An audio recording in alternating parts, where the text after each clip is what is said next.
Goodwill ജംഗ്ഷൻ്റെ മറ്റൊരു വീഡിയോയിലേക്ക് സ്വാഗതം. നിങ്ങൾ ആദ്യമായിട്ടാണ് ചാനൽ കാണുന്നതെങ്കിൽ സബ്സ്ക്രൈബ് ചെയ്യുക, അടുത്തുള്ള ബെൽ ബട്ടൺ ക്ലിക്ക് ചെയ്യുക. നിങ്ങൾക്ക് ഉപകാരപ്രദമാകുന്നുണ്ടെങ്കിൽ മറ്റുള്ളവരിലേക്കും ഷെയർ ചെയ്യുക. കാലിക്കറ്റ് യൂണിവേഴ്സിറ്റി 4th സെമസ്റ്റർ BBAയുടെ ക്വാണ്ടിറ്റേറ്റീവ് ടെക്നിക്സ് ആണ് നാളെ എക്സാമിനേഷൻ. അപ്പോൾ അതുമായി ബന്ധപ്പെട്ട് നമ്മൾ 2 ചാപ്റ്ററും കൂടി അപ്ലോഡ് ചെയ്യാനായിട്ടുണ്ട്. അതിലൊന്ന് ഇൻഡെക്സ് നമ്പറും പിന്നെ ടൈം സീരീസ് ആണ്. ബാക്കിയുള്ള എല്ലാ ചാപ്റ്റേഴ്സും നമ്മുടെ പ്ലേലിസ്റ്റ് ചെക്ക് ചെയ്താൽ നിങ്ങൾക്ക് കിട്ടും. കാരണം BCOMനുള്ളതാണ് ബൈനോമിയലും പോയിസണും നോർമലും ഒക്കെ BCOMനുള്ള സെയിം തന്നെയാണ്. അപ്പോൾ അത് നിങ്ങൾ BCOMൻ്റെ തന്നെ നിങ്ങൾ നോക്കിയാൽ മതി, സെയിം തന്നെയാണ്. അതിൽ BBAക്ക് മാത്രമായിട്ടുള്ള 2 ചാപ്റ്ററാണ് ഇൻഡെക്സ് നമ്പറും ടൈം സീരീസും. ഇൻഡെക്സ് നമ്പറിൻ്റെ ക്യാരക്ടറിസ്റ്റിക്സ് നന്നായിട്ട് പഠിച്ചു വയ്ക്കുക, ചിലപ്പോൾ 6 മാർക്ക് ക്വസ്റ്റനിൽ ചോദിക്കാം. Index numbers are specialised average ആണ്. Index numbers are expressed in percent. Index number നമ്മൾ എക്സ്പ്രസ് ചെയ്യുന്നത് പെർസെൻറ്റേജിലാണ്. 3 index numbers measure the changes in the level of phenomenon in a one single figure. ഒരു സിംഗിൾ ഫിഗറിലായിരിക്കും നമ്മൾ എന്ത് ചെയ്യുക, ഇൻഡെക്സ് നമ്പർ മെഷർ ചെയ്യുക. 4 index numbers measures changes not capable of direct measurement. ഒരിക്കലും നമുക്ക് ഡയറക്റ്റ് മെഷർമെൻറ്റിൽ ഒരിക്കലും കാപ്പബിൾ ആയിട്ടുള്ള ഒരു മെഷറല്ല ഇൻഡെക്സ് നമ്പർ. അടുത്ത 5ാമത്തെ index numbers are meant for comparison. കമ്പാരിസന് വേണ്ടിയിട്ടാണ് നമ്മൾ സാധാരണ ഇൻഡെക്സ് നമ്പർ നമ്മൾ യൂസ് ചെയ്യുക. അതിപ്പോൾ 2 വർഷത്തിലെ പ്രൈസോ അല്ലെങ്കിൽ 2 വർഷങ്ങളിലെ ക്വാണ്ടിറ്റികളൊക്കെ തമ്മിൽ നമ്മൾ താരതമ്യപ്പെടുത്താനാണ് ഇൻഡെക്സ് നമ്പർ നമ്മൾ യൂസ് ചെയ്യുക. Last index number measures the effect of change from one time to another. ഒരു സമയത്തിൽ നിന്ന് മറ്റൊരു സമയത്ത്, നമ്മൾ നേരത്തെ പറഞ്ഞല്ലോ 2 വർഷങ്ങളെ തമ്മിൽ കമ്പയർ ചെയ്യാനാണ് ഇൻഡെക്സ് നമ്പർ യൂസ് ചെയ്യാന്ന് പറഞ്ഞു. അത് തന്നെയാണ് 6ാമത്തെ പോയിന്റിലും പറഞ്ഞത്. ഈ 6 പോയിന്റ്സ് എല്ലാവരും പഠിച്ചു വയ്ക്കുക. കൂടുതലും വന്ന് കണ്ടിട്ടുള്ള യൂസസ് ഓഫ് ഇൻഡെക്സ് നമ്പർ ആണ്. Uses or importance of index number. ഒന്ന്, കമ്പയർ ചേഞ്ചസ് കമ്പയർ ചെയ്യാനായിട്ട് നമുക്ക് ഇൻഡെക്സ് നമ്പർ യൂസ് ചെയ്യാം. 3, to provide guide lines to policy. അതായത് പോളിസിക്ക് ഒരു ഗൈഡ് ലൈൻസ് കൊടുക്കാനായിട്ട് ഇൻഡെക്സ് നമ്പർ നമുക്ക് യൂസബിൾ ആണ്. അടുത്ത, to study trend and tendencies. Trend കാണാനും ടെൻഡൻസി കാണാനും, അതായത് കുറേ വർഷങ്ങളായിട്ട് ആ ഒരു പർട്ടിക്കുലർ സാധനത്തിൻ്റെ ഗതി എങ്ങനെയാണ്, കൂടുകയാണോ കുറയാണോ ഒക്കെ നമ്മൾ കണ്ടുപിടിക്കില്ലേ, അതിന് വേണ്ടി നമ്മൾ ഇൻഡെക്സ് നമ്പർ നമ്മൾ ഹെൽപ്പ് ചെയ്യുന്നുണ്ട്. യൂസ് ഫോർ ഡിഫ്ലേറ്റിംഗ് റിയൽ വാല്യൂ, അതുപോലെ തന്നെ നോമിനൽ വാല്യൂ റിയൽ വാല്യൂ ഒക്കെ കണ്ടുപിടിക്കാനായിട്ട് നമുക്ക് ഇൻഡെക്സ് നമ്പേഴ്സ് നമ്മൾ യൂസ് ചെയ്യും, നമ്മളെ ഹെൽപ്പ് ചെയ്യുന്നുണ്ട്. അപ്പോൾ ഇതൊക്കെയാണ് ഒരു 4 പോയിന്റ്സ് ആണ് ഇൻഡെക്സ് നമ്പേഴ്സിൻ്റെ യൂസസ് ചോദിച്ചാലും ഇമ്പോർട്ടൻസ് ചോദിച്ചാലും നിങ്ങൾ ആ സെയിം തന്നെ എഴുതുക. അത് വളരെ ഇമ്പോർട്ടൻ്റ് ആണ്. യൂസസ് ക്യാരക്ടറിസ്റ്റിക്സ് നന്നായിട്ട് പഠിക്കുക, എക്സാമിന് ചോദിക്കാം. അടുത്ത സ്റ്റെപ്സ് ആണ് ഇൻഡെക്സ് നമ്പറിൻ്റെ കൺസ്ട്രക്ഷൻ്റെ പ്രോബ്ലം, അതായത് problems in the construction of index number. Index number construct ചെയ്യുമ്പോൾ ഉണ്ടാകുന്ന ചില പ്രശ്നങ്ങളുണ്ട്, ചില സ്റ്റെപ്സുകളുണ്ട്. അതിൽ ഒന്നാമതാണ് purpose of index. 2, selection of the base period. 3ാമത്തത് selection of number of items. 4, obtaining price quotations. 5, selection of an average. 6, selection of appropriate weight. അതുപോലെ 7, selection of an appropriate formula. ഇതൊക്കെയാണ് അതിൻ്റെ പ്രോബ്ലംസ്. അടുത്ത, limitations or defects of index number. Index numbers are based on സാമ്പിളിൻ്റെ ബേസിലാണ് index number കണ്ടുപിടിക്കുക, അതുകൊണ്ട് അതൊരു limitation ആയിട്ട് പറയാം. അതുപോലെ they are only approximate. Index number just ഒരു അപ്രോക്സിമേഷൻ മാത്രമാണ്. 3, all index numbers are not good for all purpose. എല്ലാ പർപ്പസിനും എല്ലാ ഇൻഡെക്സ് നമ്പറും ഗുഡ് അല്ല എന്നൊരു പോയിന്റ് പറയുന്നുണ്ട്. Different methods different result. Different methods ഉപയോഗിക്കുമ്പോൾ നമുക്ക് കിട്ടുന്ന റിസൾട്ട് ഡിഫറെൻ്റ് ആണ് ഇൻഡെക്സ് നമ്പറിൽ. No chance of errors, so as many they may affect the quality of index numbers. അതായത് എറേഴ്സ് വരാത്തതുകൊണ്ട് തന്നെ, അതായത് എറേഴ്സ് ഇല്ലാത്തതുകൊണ്ട് തന്നെ അതിനെ എന്ത് ചെയ്യും, ക്വാളിറ്റീനെ, ഇൻഡെക്സ് നമ്പർ നമ്മൾ ക്വാളിറ്റീനെ എഫക്ട് ചെയ്യുന്നതാണ് പറയുന്നത്. അപ്പോൾ ഇത്രയും നോക്കിയാൽ മതി. ഒരു 5 പോയിന്റോളം നിങ്ങൾ ലിമിറ്റേഷൻസിൽ പഠിച്ചു വയ്ക്കുക. പിന്നെ ടൈപ്സ് ആണ്. ടൈപ്സ് ഓഫ് ഇൻഡെക്സ് നമ്പർ മെയിനായിട്ട് പ്രൈസ് ഇൻഡെക്സ് ഉണ്ട്, ക്വാണ്ടിറ്റി ഇൻഡെക്സ് ഉണ്ട്, വാല്യൂ ഇൻഡെക്സ് ഉണ്ട്, സ്പെഷ്യൽ പർപ്പസ് ഇൻഡെക്സ് നമ്പേഴ്സ് ഉണ്ട് കേട്ടോ. നമുക്കതിൽ ആദ്യം എന്ത് പഠിക്കാം, പ്രൈസ് ഇൻഡെക്സ് പഠിക്കാം. അതിനകത്ത് നമുക്ക് മെയിനായിട്ട് പഠിക്കാനായിട്ടുള്ള മെത്തേഡ്സ് എന്ന് പറയുന്നത് സിമ്പിൾ അഗ്രഗേറ്റീവ് മെത്തേഡ് ഉണ്ട്. സിംപ്ലി അഗ്രഗേറ്റീവ് മെത്തേഡ് വളരെ ഇമ്പോർട്ടൻ്റ് ആണ്. അതിൽ വരുന്നതാണ് simple index number. Simple index number കാണാനായിട്ട് വളരെ വളരെ സിമ്പിളാണ്, എല്ലാവരും പഠിച്ചു വയ്ക്കുക. പ്രൈസ് ഇൻഡെക്സ് കാണാനുള്ള ഇക്വേഷൻ ഇതാണ്. Price index is equal to equation ഇതാണ്. Sigma P1 by sigma P0 into 100. ഇതാണ് നമ്മുടെ ഇക്വേഷൻ നമുക്ക് ഡയറക്ട്ലി 2 വർഷം തരും. For the data given below calculate simple index number. അപ്പോൾ സിമ്പിൾ ഇൻഡെക്സ് നമ്പർ കാണാൻ പറഞ്ഞാൽ 2 വർഷങ്ങളിൽ ഡാറ്റ ഉണ്ടാവും. ഇപ്പോൾ 2007ലെയും 2008ലെയും ഡാറ്റയാണ് തന്നിട്ടുള്ളത്. അപ്പോൾ ഏറ്റവും ലേറ്റസ്റ്റ് ഇയർ ആണ് കറണ്ട് ഇയർ എന്നാണ് നമ്മൾ പറയാം. അപ്പോൾ ഈ കറണ്ട് ഇയർ പ്രൈസ് ആണ് ഈ P1 എന്ന് പറഞ്ഞാൽ പ്രൈസ് ഓഫ് കറണ്ട് ഇയർ ആണ്. P1. കറണ്ട് ഇയറിലെ പ്രൈസിനെയാണ് നമ്മൾ P1 എന്ന് പറയുക. P0 എന്ന് പറഞ്ഞാൽ പ്രൈസ് ഓഫ് ബേസ് ഇയർ ആണ്. P0 price of base year ആണ്. അപ്പോൾ ഇതിൽ ഏറ്റവും ലേറ്റസ്റ്റ് ഇയർ ആണ് കറണ്ട് ഇയർ കേട്ടോ. ഏറ്റവും ലേറ്റസ്റ്റ് ഇയർ ആണ് കറണ്ട് ഇയർ. അപ്പോൾ ലേറ്റസ്റ്റ് ഇയർ 2 വർഷങ്ങൾ തന്നാൽ അതിൽ ഏറ്റവും ഹയസ്റ്റ്, അതായത് ഏറ്റവും ലേറ്റസ്റ്റ് ഇയർ 2007 ആണ്, 2008 2008 അല്ലേ, ഈ 2008 പ്രൈസിനെയാണ് നമ്മൾ P1 എന്ന് പറയുക. 2007 പ്രൈസാണ് P0. അപ്പോൾ നമുക്കറിയാം സിമ്പിൾ പ്രൈസ് ഇൻഡെക്സ് കാണുന്ന equation sigma P1 by sigma P0 അല്ലേ. സിഗ്മ എന്ന് പറയുന്നത് അർത്ഥം ടോട്ടൽ എന്നല്ലേ അർത്ഥം.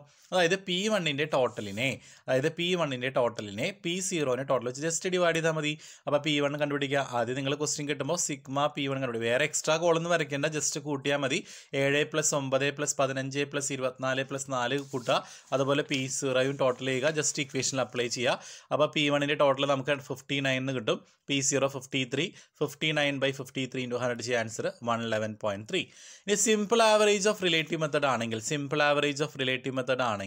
നിങ്ങൾ കുറച്ചും കൂടി സിമ്പിൾ ആയിട്ടൊരു ഇക്വേഷൻ അപ്ലൈ ചെയ്യുക. ഇതാണ് സിമ്പിൾ ആവറേജ് ഓഫ് പ്രൈസ് റിലേറ്റീവ്സിൻ്റെ equation. Simple average of price relatives sigma I/N ആണ്. I എന്ന് പറഞ്ഞാൽ P1/P0 × 100 ആണ്. I എന്ന് പറഞ്ഞാൽ ഇത് തന്നെയാണ് കൺസ്യൂമർ പ്രൈസ് ഇൻഡെക്സ് കേട്ടോ. അപ്പോൾ simple average of price relatives കാണാൻ പറഞ്ഞാൽ സിമ്പിൾ അഗ്രഗേറ്റീവ് ഇൻഡെക്സ് നമ്പർ കാണാൻ പറഞ്ഞാൽ ഈ ഇക്വേഷൻ. സിമ്പിൾ ആവറേജ് എന്ന് കാണാൻ ക്വസ്റ്റ്യൻ ഉണ്ടെങ്കിൽ സിഗ്മ I/N ആണ് ചെയ്യേണ്ടത്. I എന്ന് പറയുന്നത് P1/P0, അതായത് P1/P0 × 100 എന്ന് പറയുന്ന ഒരു കോളം നിങ്ങൾ വരയ്ക്കണം. എന്നിട്ട് അതിൻ്റെ ടോട്ടൽ എടുക്കണം. അതാണ് സിഗ്മ I. അപ്പോൾ ഞാൻ കാണിച്ചു തരാം, ഒരു ക്വസ്റ്റ്യൻ കാണിച്ചു തരാം. ഇതാണ് question. Calculate simple index number by average relative method. അപ്പോൾ ആവറേജ് എന്ന് കണ്ടാൽ അപ്പോൾ നിങ്ങൾ ഈ ഇക്വേഷൻ വേണം അപ്ലൈ ചെയ്യാനായിട്ട്. അത് 2 വർഷമുണ്ട്, ബേസ് ഇയർ ഉണ്ട്, കറണ്ട് ഇയർ ഉണ്ട്. അപ്പോൾ കറണ്ട് ഇയറിലെ പ്രൈസാണ് P1, ബേസ് ഇയറിലെ പ്രൈസാണ് P0. ഓക്കെ അല്ലേ. നമുക്ക് വേണം സിഗ്മ I അല്ലേ, Iൻ്റെ ടോട്ടൽ. അപ്പോൾ നിങ്ങൾ I എന്ന് പറയുന്ന കോളം വരയ്ക്കണം. I എന്ന് പറയുന്ന കോളം എങ്ങനെ വരയ്ക്കുക? P1/P0 × 100. ഓരോ P1നെയും P0 വെച്ച് ഡിവൈഡ് ചെയ്യുക. അപ്പോൾ 7/5 × 100, 12/10 × 100, അങ്ങനെ ഓരോന്നും ചെയ്തിട്ട് അതിന് ടോട്ടൽ എടുക്കുക. അപ്പോൾ 629.2 എന്ന് കിട്ടും. അതാണ് സിഗ്മ I. നമ്മൾ സിഗ്മ Iൻ്റെ അവിടെ 629.2 കൊടുക്കുക. N എന്ന് പറഞ്ഞ നമ്പർ ഓഫ് ഐറ്റം ആണ്. ഇവിടെ എത്ര ഐറ്റം ഉണ്ട്? 5 ഐറ്റം അല്ലേ ഉള്ളത്. അപ്പോൾ ബൈ 5 ചെയ്താൽ നമുക്ക് എന്ത് കിട്ടും? ആൻസർ കിട്ടും 125.84 എന്ന് കിട്ടും. അപ്പോൾ നിങ്ങൾ സിമ്പിൾ പ്രൈസ് ഇൻഡെക്സ് പഠിച്ചു, അതുപോലെ simple average of relatives method പഠിച്ചു. നമുക്കിനി അടുത്ത വെയ്റ്റഡ് അഗ്രഗേറ്റീവ് മെത്തേഡ് പഠിക്കാം. വെയ്റ്റഡ് അഗ്രഗേറ്റീവ് മെത്തേഡിൽ 3 മെത്തേഡ് പഠിച്ചാൽ മതി. Laspeyres, Paasche, Fisher. ഇത് 3ഉം പഠിച്ചാൽ മതി, വേറെ ഒന്നും പഠിക്കേണ്ട. ലാസ്റ്റ് പേസ് ഫോർമുല വളരെ വളരെ സിമ്പിളാണ്. ലാസ്റ്റ് പേസ് ഫോർമുല കണ്ടുപിടിക്കാനായിട്ട് നിങ്ങൾക്ക് ഓൾറെഡി എന്താ അറിയാം? നിങ്ങൾക്ക് ഓൾറെഡി സിമ്പിൾ പ്രൈസ് ഇൻഡെക്സ് കാണുന്ന ഇക്വേഷൻ അറിയാലോ. അത് അതുപോലെ തന്നെ എഴുതാം. Sigma P1 by sigma P0 അല്ലേ, അത് അതുപോലെ തന്നെ എഴുതിയിട്ട് അതിൻ്റെ കൂട്ടത്തിൽ നിങ്ങൾ Q0 അങ്ങോട്ട് വെറുതെ ഇട്ട് കൊടുത്താൽ മതി. മുകളിലും താഴെയും എന്തിട്ട് കൊടുക്കുക? Q0 എന്ന് ഇട്ട് കൊടുത്താൽ നിങ്ങൾ എന്തായി? ലാസ്റ്റ് പെയർ ആയി. ഇനി പാസി കാണാനായിട്ട് ഇതുപോലെ തന്നെ sigma P1 by sigma P0 നിങ്ങൾക്ക് ഓൾറെഡി അറിയാലോ, സിമ്പിൾ പ്രൈസ് ഇൻഡെക്സ്. അതിനകത്ത് ഈ Q0ന് പകരം എന്തിട്ട് കൊടുക്കുക? 2 സ്ഥലത്തും Q1 അങ്ങോട്ട് ഇട്ട് കൊടുത്താൽ എന്തായി? നമ്മുടെ പാസി. അപ്പോൾ ഒറ്റയടിക്ക് നമ്മൾ ലാസ്റ്റ് പെയറും പാസിയും പഠിച്ചു.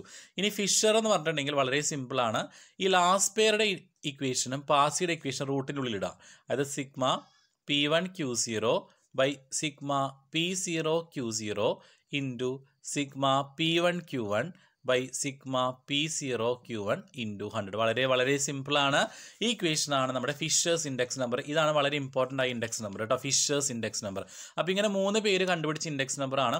നമ്മൾ ഇതുവരെ പഠിച്ചത് പ്രൈസ് മാത്രം വെച്ചിട്ടാണ് ഇൻഡെക്സ് നമ്പർ കണ്ടുപിടിക്കുക. ഇവിടെ ക്വാണ്ടിറ്റി കൂടി നമ്മൾ നോക്കണം. അപ്പോൾ Q1 എന്ന് പറഞ്ഞാൽ കറണ്ട് ഇയർ ക്വാണ്ടിറ്റി. P1 നമ്മൾ പഠിച്ചു, കറണ്ട് ഇയർ പ്രൈസ് ആണെന്ന് പഠിച്ചു. Q1 എന്ന് പറഞ്ഞാൽ കറണ്ട് ഇയർ ക്വാണ്ടിറ്റി. Q0 എന്ന് പറഞ്ഞാൽ current year quantity, base year quantity. Okay അല്ലേ. Q0 എന്ന് പറഞ്ഞാൽ ബേസ് ഇയർ ക്വാണ്ടിറ്റി. ഒരു ക്വസ്റ്റ്യൻ കാണിച്ചു തരാം. എല്ലാം കൂടി ഒരുമിച്ച് ചെയ്യുന്ന ഒരു ക്വസ്റ്റ്യൻ കാണിച്ചു തരാം, നമുക്ക് കുറച്ചുകൂടി ക്ലിയർ ആവും. അപ്പോൾ ഇതാണ് question. Calculate weighted index number by Laspeyres, Paasche, കുറേ പറഞ്ഞിട്ട് ഫിഷേഴ്സ്. നിങ്ങൾ ഈ 3 നോക്കിയാൽ മതി. ലാസ്റ്റ് പെയർഡ് ഇൻഡെക്സ് കാണാനുള്ള equation sigma P1 Q0 by sigma P0 Q0. ഇപ്പോൾ നമ്മൾ പറഞ്ഞു അല്ലേ, ലാസ്റ്റ് പേസ് ഇൻഡെക്സ് കാണാൻ sigma P1 Q0 by sigma P0 Q0. നിങ്ങൾ എന്ത് ചെയ്യണം? ഈ P1 Q0 എന്ന് പറയുന്ന കോളത്തിൻ്റെ ടോട്ടലും വേണം, P0 Q0 എന്ന് പറയുന്ന കോളത്തിൻ്റെ ടോട്ടലും വേണം. അപ്പോൾ നിങ്ങൾ എന്ത് ചെയ്യണം? P1 Q0 എന്ന് പറയുന്ന എക്സ്ട്രാ കോളം വരയ്ക്കണം, P0 Q0 എന്ന് പറയുന്ന എക്സ്ട്രാ കോളം വരയ്ക്കണം. അപ്പോൾ ഒരു ക്വസ്റ്റ്യൻ കിട്ടുമ്പോൾ നിങ്ങൾ ആദ്യം P1 ഏതാണ്, P0 ഏതാണെന്ന് നോക്കുന്നത് ഐഡൻറ്റിഫൈ ചെയ്യുക. നമുക്ക് ഇവിടെ പ്രൈസും ക്വാണ്ടിറ്റിയും തന്നിട്ടുണ്ട്. ബേസ് ഇയർ, കറണ്ട് അങ്ങനെ തന്നേക്കണത്. ചിലപ്പോൾ ഇയർ തരാം. ഇവിടെ നമുക്ക് 2007 എന്ന് പറയാം. 2007 പിന്നെ 2010 ആണെങ്കിൽ 2010 കറണ്ട് ഇയർ, 2007 ബേസ് ഇയർ. നമുക്ക് ഡയറക്റ്റ്ലി ബേസ് ഇയറും കറണ്ട് ഇയറും പറഞ്ഞിട്ടുണ്ട്. ബേസ് ഇയറിലെ പ്രൈസ് എന്ന് പറഞ്ഞാൽ എന്താണ്? P0 ആണ് അല്ലേ. Current ഇയറിലെ പ്രൈസോ P1. ഓക്കെ അല്ലേ. ഇനി ബേസ് ഇയറിലെ ക്വാണ്ടിറ്റി എന്ന് പറഞ്ഞാൽ Q0 ആണ്. Current ഇയറിലെ quantity Q1. ക്ലിയർ അല്ലേ? അപ്പോൾ നമുക്ക് P0 കിട്ടി, P1 കിട്ടി, Q0 കിട്ടി, Q1 കിട്ടി. ഓക്കെ അല്ലേ? എല്ലാം ഡയറക്റ്റ്ലി ക്വസ്റ്റ്യൻ തന്നിട്ടുണ്ട്. ലാസ്റ്റ് പെയർ കാണണമെങ്കിൽ നമുക്ക് P1 Q0യുടെ ടോട്ടലാണ് വേണ്ടത്. നിങ്ങളൊരു കോളം വരയ്ക്കുക, P1 Q0. അതായത് P1നെ Q0 വെച്ച് ഇൻറ്റു ചെയ്യുക. അപ്പോൾ 7 × 10 70, 9 × 8 അതങ്ങനെ കൊടുക്കുക. അപ്പോൾ നമുക്ക് P1 Q0 കിട്ടും, അതിൻ്റെ ടോട്ടൽ കിട്ടും. അടുത്ത P0 Q0 എന്ന് പറയുന്ന കോളം വരയ്ക്കുക. അതായത് P0നെ Q0 വെച്ച് മൾട്ടിപ്ലൈ ചെയ്യും. 4 × 10 5 × 8. അപ്പോൾ നമുക്ക് എന്ത് കിട്ടും? P0 Q0 കിട്ടും. രണ്ടിനെ ടോട്ടൽ എടുക്കുക. അപ്പോൾ സിഗ്മ P1 Q0യും കിട്ടി, സിഗ്മ P0 Q0യും കിട്ടി. ജസ്റ്റ് ഡിവൈഡ് × 100 ചെയ്യുക. അപ്പോൾ ലാസ്റ്റ് സ്പേസ് ഇൻഡെക്സ് നമ്പർ കിട്ടി. ഇനി പാസ് ആണെങ്കിൽ സിഗ്മ P1 Q1 അല്ലേ വേണ്ട? P1 Q1ൻ്റെ ടോട്ടൽ. അപ്പോൾ നിങ്ങൾ എന്ത് ചെയ്യണം? എക്സ്ട്രാ ഒരു കോളം വരയ്ക്കണം. P1 Q1. P1നെ Q1 വെച്ച് മൾട്ടിപ്ലൈ ചെയ്യുക. 7 × 8 9 × 6 അങ്ങനെ P1 Q1 കിട്ടും. അതിൻ്റെ ടോട്ടൽ എടുക്കുക. അപ്പോൾ നമുക്ക് 218 എന്ന് കിട്ടും. ഇനി P0 Q1. P0നെ Q1 വെച്ച് ഇൻറ്റു ചെയ്യുക. അപ്പോൾ 4 × 8 അപ്പോൾ നമുക്ക് 32. അങ്ങനെ P0 Q1ൻ്റെ ടോട്ടൽ കിട്ടി 146. പാസീസ് ഇൻഡെക്സ് നമ്പർ ആണല്ലോ ഇക്വേഷനിൽ, അത് ഇട്ട് കൊടുക്കുക. Sigma P1 Q1. P1 Q1ൻ്റെ total 218 divide by P0 Q1 എത്രയാണ്? 146 × 100 ചെയ്തപ്പോൾ നമുക്ക് ആൻസർ കിട്ടി. ഇനി ഫിഷേഴ്സ് കാണാൻ വളരെ സിമ്പിൾ ആണല്ലോ. ഫിഷേഴ്സ് കാണാൻ ഇനി എക്സ്ട്രാ കോളൊന്നും വരയ്ക്കേണ്ട, കാരണം ലാസ്റ്റ് പെയറും പാസിക്കും ഓൾറെഡി നമുക്ക് ഇക്വേഷൻ ആയി. ഈ രണ്ട് ഇക്വേഷൻ കൂടി ജസ്റ്റ് മൾട്ടിപ്ലൈ ചെയ്തിട്ട് റൂട്ട് എടുത്താൽ പോരെ. അപ്പോൾ നമുക്ക് എങ്ങനെ കൊടുക്കാം? Root of sigma P1 Q0 by sigma P0 Q0 into sigma P1 Q1 divide by sigma P0 Q1 into 100. നമുക്ക് ഇവിടെ P1 Q0 എത്രയാ? P1 Q0 272/180 ഇൻറ്റു 218/146 എടുക്കുക, മൾട്ടിപ്ലൈ ചെയ്യുക, അതിൻ്റെ റൂട്ട് എടുക്കുക. ആ കിട്ടുന്ന ആൻസറിന് ഇൻറ്റു 100. അല്ലാണ്ട് ഒരിക്കലും ഈ ആൻസറുകൾ തമ്മിൽ എന്ത് ചെയ്യാൻ പാടില്ല? ഇൻറ്റു ചെയ്യാൻ പാടില്ല കേട്ടോ.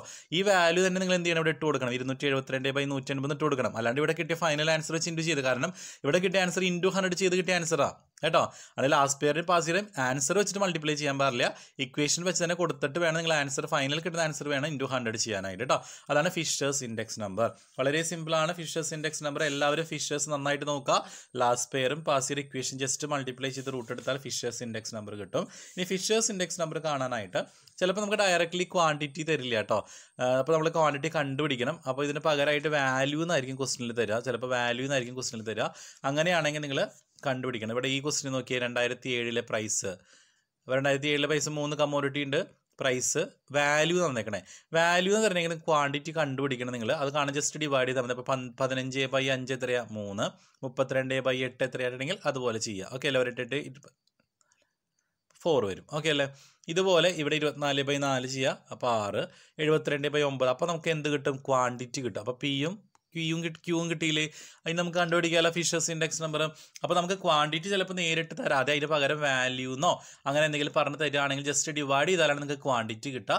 അത് 2007 പ്രൈസ് P0യും 2008 പ്രൈസ് P1 ആയിട്ട് കൊടുക്കുക കേട്ടോ. അങ്ങനെ നിങ്ങൾ വർക്കൗട്ട് ചെയ്യുക. ഇനി ഈ ഫിഷേഴ്സ് ഇൻഡെക്സ് നമ്പറിൽ 2 ടെസ്റ്റുകളുണ്ട്. ആ ടെസ്റ്റുകൾ കൂടി നിങ്ങളൊന്ന് പഠിക്കണം. 2 ടെസ്റ്റ് മെയിനായിട്ട് പഠിച്ചാൽ മതി. ടെസ്റ്റ് ഓഫ് ഇൻഡെക്സ് നമ്പർ, അതിന് യൂണിറ്റ് ടെസ്റ്റ് വേണ്ട. അതിൽ പഠിക്കേണ്ടത് ടൈം റിവേഴ്സൽ ടെസ്റ്റും ഫാക്ടർ റിവേഴ്സൽ ടെസ്റ്റും പറയുന്ന ടെസ്റ്റാണ്. ഫാക്ടർ റിവേഴ്സൽ ടെസ്റ്റും ടൈം റിവേഴ്സൽ ടെസ്റ്റും ഫാക്ടർ റിവേഴ്സൽ. നമുക്ക് ആദ്യം ടൈം റിവേഴ്സൽ ടെസ്റ്റ് നോക്കാം. ടൈം റിവേഴ്സൽ ടെസ്റ്റ് എന്ന് പറഞ്ഞിട്ടുണ്ടെങ്കിൽ നമ്മുടെ ഫിഷേഴ്സ് ഇൻഡെക്സ് നമ്പറിലാണ് നമ്മൾ സാധാരണ ടൈം റിവേഴ്സൽ ടെസ്റ്റ് അപ്ലൈ ചെയ്യുക. ഈ ഫിഷേഴ്സിൻ്റെ ഇക്വേഷൻ നിങ്ങൾക്ക് അറിയാലോ. എന്താണ്? Sigma P1 Q0 by sigma P0 Q0 into sigma P1 Q1 by sigma P0 Q1. ഇതാണ് നമ്മുടെ ഇക്വേഷൻ അല്ലേ? ഈ ഇക്വേഷനകത്ത് നിങ്ങൾ എന്ത് ചെയ്യുക? ഫാക്ടർ റിവേഴ്സൽ ടെസ്റ്റ് എന്ന് പറയുമ്പോൾ നിങ്ങൾ എന്ത് ചെയ്യണം? ഇതിൻ്റെയൊക്കെ നമുക്ക് ആദ്യം ടൈം റിവേഴ്സൽ പറയാം കേട്ടോ. ടൈം റിവേഴ്സൽ ടെസ്റ്റ് നമുക്ക് ആദ്യം പഠിക്കാം. ടൈം റിവേഴ്സൽ ടെസ്റ്റ് എന്ന് പറയുമ്പോൾ ഇതിൻ്റെയൊക്കെ ടൈം മാറ്റുക. അതായത് ടൈം മാറ്റുക എന്ന് പറഞ്ഞാൽ നമുക്ക് ടൈം എന്ന് പറഞ്ഞാൽ ബേസ് പീരീഡും കറണ്ട് പീരീഡും അല്ലേ? ഈ 1 0 ആക്കുക, 0 1 ആക്കുക. അപ്പോൾ ഈ ഇക്വേഷൻ എന്തായിട്ട് മാറും? ഇക്വേഷൻ സിഗ്മ ഈ P1ന് പകരം എന്താവും? P0 എന്നാവും. Q0ന് പകരം എന്ത് വരും? Q1 വരും. ബൈ P0 Q0ന് പകരം P1 Q1 വരും. അതായത് 0 1 ആക്കുക, 1 0 ആക്കുക. ഇൻറ്റു ഇനി ഇവിടെ P1 Q1 എന്നുള്ളത് എന്താവും? സിഗ്മ P0 Q1 എന്നാവും. P0 Q1 പകരം P1 Q0 ആകും. ഓക്കെ അല്ലേ? അപ്പോൾ വളരെ സിമ്പിളാണ്. ഇങ്ങനെയാക്കി മാറ്റുക. അപ്പോൾ ഇങ്ങനെയാക്കി മാറ്റുമ്പോൾ നമുക്ക് അതിനെ കിട്ടുന്ന ആൻസർ, ഫൈനൽ ആൻസർ നമുക്ക് 1 എന്നാണ് കിട്ടുന്നതെങ്കിൽ, നമുക്ക് ആൻസർ ഫൈനൽ ആൻസർ 1 എന്നാണ് കിട്ടുന്നതെങ്കിൽ എന്താണ്? ടൈം റിവേഴ്സൽ ടെസ്റ്റ് സാറ്റിസ്ഫൈഡ് ആണ്. Time reversal test satisfy. മിക്കതും അത് ഫിഷേഴ്സ് ഇൻഡെക്സ് നമ്പർ എപ്പോഴും ടൈം റിവേഴ്സൽ ടെസ്റ്റ് സാറ്റിസ്ഫൈഡ് ആവും, ഉറപ്പായിട്ടും സാറ്റിസ്ഫൈഡ് ആവും. നമ്മൾ നേരത്തെ ചെയ്ത ക്വസ്റ്റ്യൻ ഇല്ലേ, നമ്മൾ തൊട്ട് മുമ്പ് ചെയ്ത് ഞാൻ അതിനകത്ത് കാണിച്ചു തരാം. ടൈം റിവേഴ്സൽ ടെസ്റ്റ് എങ്ങനെയാണ് കണ്ടുപിടിക്കാമെന്ന് കാണിച്ചു തരാം. അപ്പോൾ ഇവിടെ ഫിഷേഴ്സ് ഇൻഡെക്സ് നമ്പർ ഉണ്ടല്ലോ, അത് നമുക്കറിയാം. P1 Q0 ടോട്ടൽ എത്രയാണ്? 272 അല്ലേ. നമ്മൾ റൂട്ടിൻ്റെ ഉള്ളിൽ നമുക്ക് എന്ത് ചെയ്യാം? 272 ഇട്ട് കൊടുക്കാം. ഇതാണ് നമ്മൾ റൂട്ടിൻ്റെ ഉള്ളിൽ ഇട്ട് കൊടുക്കാൻ പോവാണ്. 272/180 ഇൻറ്റു 218/146. ഇതായിരുന്നു നമ്മുടെ എന്ത് ഇക്വേഷൻ, ശരിയല്ലേ? 272/180 ഇൻറ്റു 218/146. ഇനി നമുക്ക് എന്താണ് P0Q1 ടോട്ടൽ കണ്ടുപിടിക്കണം. P0Q1 ഈ P0Q1 എന്ന് പറഞ്ഞിട്ടുണ്ടെങ്കിൽ എത്രയാ? P0Q1 എന്ന് പറയുന്നതല്ലേ 146 അല്ലേ. നമുക്കിവിടെ 146 എന്ന് കൊടുക്കാം. ബൈ P1Q1 ടോട്ടൽ എത്രയാ? P1Q1 218. ഓക്കെ അല്ലേ, 218 ഇൻറ്റു P0Q1 എത്രയാണ്? 146 ബൈ P1Q0 എത്രയാണ്? P1Q0 272. ഓക്കെ അല്ലേ.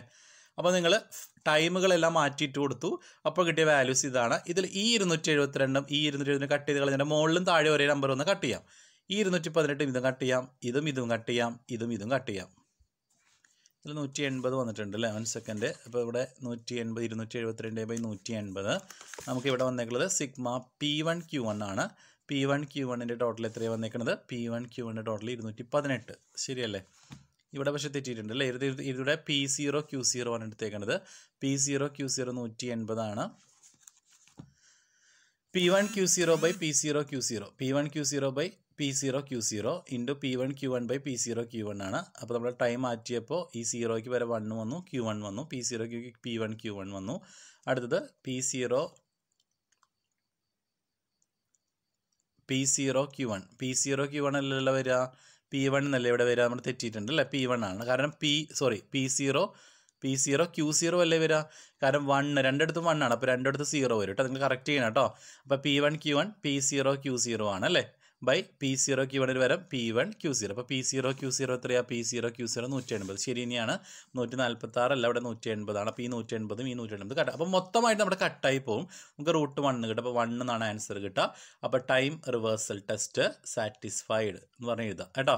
അപ്പോൾ ഇതാണ് ടൈം റിവേഴ്സൽ ടെസ്റ്റ്. വളരെ സിമ്പിളാണ് ടൈം റിവേഴ്സൽ ടെസ്റ്റ്. നമുക്ക് അടുത്ത ഫാക്ടർ റിവേഴ്സൽ ടെസ്റ്റ് എങ്ങനെയാണ് നമുക്ക് നോക്കാം. Factor reversal test. അപ്പോൾ നമുക്കിത് ക്ലിയർ ആണല്ലോ അല്ലേ. നമുക്ക് കിട്ടിയ ആൻസറിൻ്റെ 1 അടുത്തൊക്കെ 0 ആക്കുക, 0 അടുത്തൊക്കെ 1 ആക്കുക. അവിടെ P1Q1 എന്നുള്ളത് P0Q0 കാരണം 1 അല്ല 2, അപ്പോൾ 2ഉം 0 കേട്ടോ. അപ്പോൾ അവിടെ ഞാൻ ആദ്യം എഴുതി തെറ്റിയതാണ്, പക്ഷേ കറക്റ്റായിട്ട് കിട്ടിയല്ലോ. നമുക്ക് ക്ലിയർ ആണല്ലോ.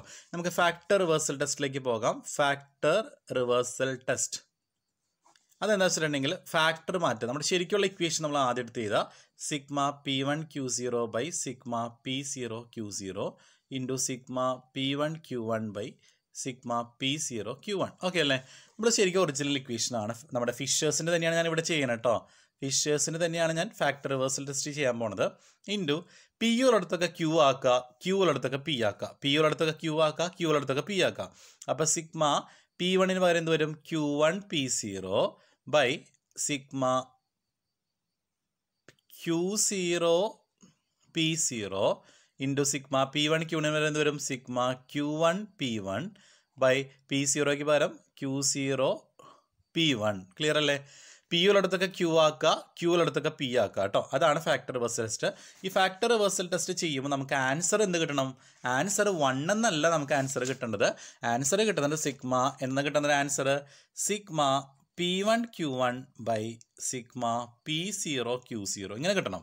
അതായത് P1Q1 ടോട്ടലും P0Q0 ടോട്ടൽ അടിയിലും മുകളിലും തന്നെ വന്നു കഴിഞ്ഞാൽ നമുക്ക് എന്ത് പറയാം? ഫിഷേഴ്സിൻ്റെ ഈ ഫാക്ടർ റിവേഴ്സൽ ടെസ്റ്റ് സാറ്റിസ്ഫൈഡ് ആണെന്ന് പറയാം. അതായത് ഇതൊക്കെ ചെയ്ത് കിട്ടുന്ന ആൻസർ നമുക്ക് എന്തിന് ഈക്വൽ ആയിരിക്കണം? P1Q1/P0Q0 ഈക്വൽ ആയിരിക്കണം. അപ്പോൾ ഞാനിപ്പോൾ ചെയ്ത പ്രോബ്ലം കാണിച്ചു തരാം. നമ്മളിപ്പോൾ ചെയ്ത പ്രോബ്ലം ഉണ്ടല്ലോ, അപ്പോൾ അതിനകത്ത് നമുക്കൊന്ന് ഇക്വേഷൻ ഒന്ന് അപ്ലൈ ചെയ്ത് നോക്കാം. എന്താണ് ആദ്യം? ഒറിജിനൽ ഇക്വേഷൻ നമ്മൾ 272/180 ഇൻറ്റു 218/146 അല്ലേ. ഇനി നമ്മുടെ ഇക്വേഷനിലെ ഫാക്ടർ റിവേഴ്സൽ ടെസ്റ്റിൽ എന്താ വരണ്ടേ? ആദ്യം Q1P0 അല്ലേ. Q1P0 ഇതിൽ Q1P0 എത്രയാ? ഈ Q1P0 എന്ന് പറയുന്നതാണ് എന്ത്? P0Q1. എത്ര P0Q1? ഈ P0Q1 146 ബൈ അടുത്തത് Q0P0 എന്ന് പറഞ്ഞാൽ അതിനാണ് P0Q0 കേട്ടോ. 180 ഇൻറ്റു അടുത്ത് എന്താ Q1 P1 by Q0 P1. അപ്പോൾ Q1 P1 എത്രയാണ്? Q1 P1 എന്ന് പറഞ്ഞാൽ P1 Q1 ആണ് 218 ഡിവൈഡഡ് ബൈ എന്താണ് Q0 P1, അതായത് P1 Q0 272. ഓക്കെ അല്ലേ? അത് നമുക്ക് ഇതും കട്ട് ചെയ്ത് കളയാം. അതുപോലെ തന്നെ ഈ 146 കട്ട് ചെയ്യാം. നമുക്ക് റൂട്ട് എന്ത് കിട്ടും? 218 ഇൻറ്റു 218 ഡിവൈഡ് ബൈ 180 ഇൻറ്റു 180. അപ്പോൾ ആൻസർ എന്ത് കിട്ടുക? 218/180 എന്നല്ലേ കിട്ടുക. കാരണം √2 ഇൻറ്റു √2 നമുക്കറിയാം 2 ആണെന്നറിയാം അല്ലേ. അപ്പോൾ 218/180 ഇൻറ്റു 218/180 218/180. 218 എന്ന് പറഞ്ഞാൽ എന്തിന് ഈക്വലാ? 218 എന്ന് പറഞ്ഞാൽ എന്തിന് ഈക്വലാ? ഈ P1 Q1 ഈക്വൽ അല്ലേ? സിഗ്മ P1 Q1 ഈക്വൽ അല്ലേ? 180 എന്ന് പറഞ്ഞാലോ സിഗ്മ P0 Q0 ഈക്വലാ അല്ലേ. നമുക്ക് ഫാക്ടർ റിവേഴ്സൽ ടെസ്റ്റിൽ എന്താണ് ആൻസർ കിട്ടണ്ടേ? P1 Q1 by P0 Q0 എന്നല്ലേ കിട്ടണ്ടേ? നമുക്ക് കിട്ടിയേക്കുന്നത് കറക്റ്റ് അല്ലേ? P1 Q1 by P0 Q0 അല്ലേ. Therefore factor reversal test satisfied എന്ന് പറഞ്ഞ് എഴുതാം. നമ്മുടെ ഈ ഫിഷേഴ്സിന് ഇൻഡെക്സ് നമ്പർ എപ്പോഴും 2 ടെസ്റ്റും സാറ്റിസ്ഫൈ ചെയ്യും കേട്ടോ. അത് നന്നായിട്ട് പഠിച്ചു വെച്ചോളൂ. അത് ഉറപ്പായിട്ടും സാറ്റിസ്ഫൈഡ് ആയിരിക്കും. നിങ്ങൾ ഇതുപോലെ വർക്കൗട്ട് ചെയ്ത് കാണിക്കുന്ന ഒരു പ്രോബ്ലംസ് ചിലപ്പോൾ അങ്ങനെ ചോദിക്കും SCA ക്വസ്റ്റൻ ആയിട്ട് കേട്ടോ. അപ്പോൾ എന്തുകൊണ്ടാണ് നമ്മൾ ഫിഷറിനെ നമ്മൾ ഐഡിയൽ ഇൻഡെക്സ് നമ്പർ എന്ന് പറയുക? അതായത് ഫിഷറിനെ നമ്മൾ ഐഡിയൽ ഇൻഡെക്സ് നമ്പർ എന്ന് പറയുക എന്തുകൊണ്ടാണ്? ഇപ്പോൾ നമുക്ക് പഠിച്ചു രണ്ടും ഉണ്ട് അല്ലേ. ബേസ് ഇയർ ക്വാണ്ടിറ്റി ഉണ്ട്, കറണ്ട് ഇയർ ഉണ്ട് അതിനകത്ത്. അതുപോലെ തന്നെ ഈ ഇൻഡെക്സ് നമ്പർ ടൈം റിവേഴ്സൽ ടെസ്റ്റും സാറ്റിസ്ഫൈഡ് ആണ്, ഫാക്ടർ റിവേഴ്സൽ ടെസ്റ്റും സാറ്റിസ്ഫൈഡ് ആണ്. ഇത് ജോമെട്രിക് മീനിൻ്റെ ബേസിലുള്ളതാണ്. അതുകൊണ്ട് തന്നെ ആവറേജിന് ഏറ്റവും സ്യൂട്ടബിൾ ആണ്. ഇതെപ്പോഴും free from downward and upward bias ആണ്. അപ്പോൾ അങ്ങനെ കുറച്ച് 4 റീസൺ പറയുന്നുണ്ട്. അതുകൊണ്ടാണ് നമ്മളിതിനെ ബെസ്റ്റ് ഐഡിയൽ ഇൻഡെക്സ് നമ്പർ എന്ന് പറയാനായിട്ടുള്ള കാരണം. എന്താണ് കൺസ്യൂമർ പ്രൈസ് ഇൻഡെക്സ്? ചിലപ്പോൾ 3 മാർക്കിൻ്റെ ക്വസ്റ്റനിൽ ചോദിക്കാം. The consumer price index numbers are generally intended to represent the average change over time in the price paid by the ultimate consumer of a specified basket of goods. അതൊന്നും എല്ലാവരും 3 മാർക്കിന് പഠിച്ചു വയ്ക്കുക കേട്ടോ. ഇനി നമുക്ക് അതിനകത്ത് കുറച്ച് കൺസ്യൂമർ പ്രൈസ് ഇൻഡെക്സിന് കുറച്ച് ഇത് പഠിക്കാനുണ്ട്. അതിൽ കൺസ്യൂമർ പ്രൈസ് ഇൻഡെക്സ് നമ്മൾ സെയിം ഇക്വേഷൻ പഠിച്ചാൽ മതി. സിഗ്മ ഐ ഇല്ലേ, സിഗ്മ I/N, ആ ഇക്വേഷൻ തന്നെയാണ് കൺസ്യൂമർ പ്രൈസ് ഇൻഡെക്സിന് പറയുന്നത്. നമ്മൾ സിമ്പിൾ ആവറേജ് റിലേറ്റീവ്സ് മെത്തേഡ് പഠിച്ചില്ല, ആ സെയിം മെത്തേഡ് സെയിം ഇക്വേഷൻ തന്നെയാണ് കൺസ്യൂമർ പ്രൈസ് ഇൻഡെക്സിന് പറയുന്നത്. അടുത്ത് നമുക്ക് ക്വാണ്ടിറ്റി ഇൻഡെക്സ് നമ്പർ, അതൊന്നും നിങ്ങൾ നോക്കണ്ട. ജസ്റ്റ് ഇനി ഫിക്സഡ് ബേസ് ഒന്ന് പഠിച്ചു വെച്ചോളൂ. ഫിക്സഡ് ബേസിന് എങ്ങനെ നമുക്ക് ചെയിൻ ബേസ് ആക്കാം, അല്ലെങ്കിൽ ഫിക്സഡ് ബേസ് എങ്ങനെ കണ്ടുപിടിക്കാം നമുക്ക് നോക്കാം. ഫിക്സഡ് ബേസ് കാണാനായിട്ട് നമുക്ക് ഇതിൽ ആദ്യത്തെ ഫസ്റ്റ് ഇയർ നമുക്ക് ബേസ് ആയിട്ട് എടുക്കാം. 2000 4 അല്ലേ ബേസ്, അത് എത്ര ശതമാനമായിരിക്കും? 100% ആയിരിക്കും. 2001 കണ്ടുപിടിക്കാനായിട്ട് നമ്മൾ എന്ത് ചെയ്യണം? 2001 കണ്ടുപിടിക്കാനായിട്ട് ഈ ബേസ് ഇയർ വെച്ച് ഡിവൈഡ് ചെയ്യാം. 5/4 × 100. അടുത്തത് 6/4 × 100. അതായത് ഫസ്റ്റ് 1 ബേസ് ആണ്. എല്ലാ വാല്യൂസും ആ വാല്യൂ വെച്ച് ഡിവൈഡ് ചെയ്യുമ്പോൾ 100 ചെയ്യുക. അപ്പോൾ നമുക്ക് എന്ത് കിട്ടും? ഫിക്സഡ് ബേസ് കിട്ടും. ഇനി ചെയിൻ ബേസ് കാണാനായിട്ട് നമുക്ക് ഇയറും പ്രൈസും തന്നിട്ടുണ്ട്. ഫസ്റ്റത്തെ എപ്പോഴും 100% ആയിരിക്കും.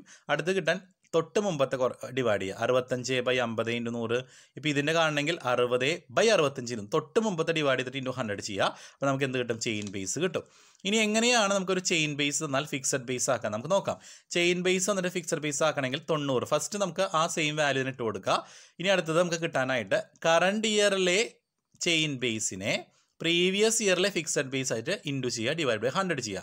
അപ്പോൾ ഇവിടെ നമുക്ക് രണ്ടും സ്റ്റാർട്ടിംഗ് പോയിന്റിൽ രണ്ടും സെയിം ആയിരിക്കും. അപ്പോൾ 2004 ചെയിൻ ബേസ് തന്നെയായിരിക്കും എന്ത് വരിക? ഫിക്സഡ് ബേസും വരിക. അപ്പോൾ രണ്ടും 90.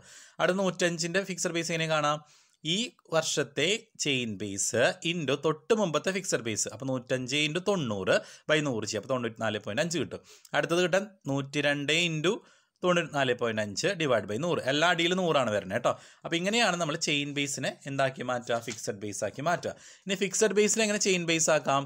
കറണ്ട് ഇയർ ഫിക്സഡ് ബേസിനെ പ്രീവിയസ് ഇയർ ഫിക്സഡ് ബേസ് ആയിട്ട് ഡിവൈഡ് ചെയ്യുക. അപ്പോൾ 94 അവിടെ ഒന്നുമില്ല. 98/94 × 100, 102/98 നമ്മൾ ചെയിൻ ബേസ് ചെയ്തില്ലേ, അതുപോലെ തന്നെയാണ് ഫിക്സഡ് ബേസിനെ ചെയിൻ ബേസ് ആക്കുക കേട്ടോ. അപ്പോൾ ഇത്രയും ഒന്ന് പഠിച്ചു വെക്കുക, ഇത്രയും ഇമ്പോർട്ടൻ്റ് ആണ്. അപ്പോൾ ഈ ചാപ്റ്ററിൽ ഇത്രയും നോക്കിയാൽ മതി. പിന്നെ എങ്ങനെ സ്പ്ലൈസിങ് എന്താണെന്ന് തിയറി പഠിക്കുക, സ്പ്ലൈസിങ്ങിൻ്റെ തിയറി പഠിക്കുക, ഡിഫ്ലേറ്റിങ്ങിൻ്റെ തിയറി പഠിക്കുക കേട്ടോ. നമുക്ക് ടൈം സീരീസ് ആണ് നമുക്ക് അപ്ലോഡ് ചെയ്യാനായിട്ടുള്ളത്. നമുക്ക് ടൈം സീരീസ് വളരെ ഇമ്പോർട്ടൻ്റ് ആണ്. ടൈം സീരീസ് നമുക്ക് അടുത്ത വീഡിയോയിൽ ഞാൻ എന്തായാലും ഇപ്പോൾ തന്നെ അപ്ലോഡ് ചെയ്യാം കേട്ടോ. ഉടനെ തന്നെ ഞാൻ ടൈം സീരീസ് അപ്ലോഡ് ചെയ്യാം. Okay, thank you.